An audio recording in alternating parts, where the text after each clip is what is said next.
standings. Time now for Fansville Advantage presented by Dr. Pepper. We're going to look ahead to next week to see who has the advantage in next week's matchup. We're going to go Big Ten. Michigan headed to State College to take on Penn State. Another big moment for Drew Aller. Do you think the Penn State's crowd can help the Nittany Lions overcome Michigan after they faltered versus Ohio State?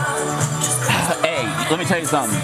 What we saw out of that Penn State team against Ohio State, that did not have me feeling very confident about their prospects moving forward this season.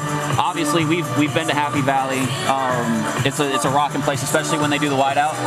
I do not feel that it's going to be enough to help them overcome Michigan. And honestly, I feel like Michigan is going to be playing with a little bit more of an edge with all the sign-stealing stuff going on. We saw how they took the Harbaugh stuff. So personally, I think you're going to see that again next week. I'm sorry for holding that Alabama A. You were trying to give it to some fans. That makes sense.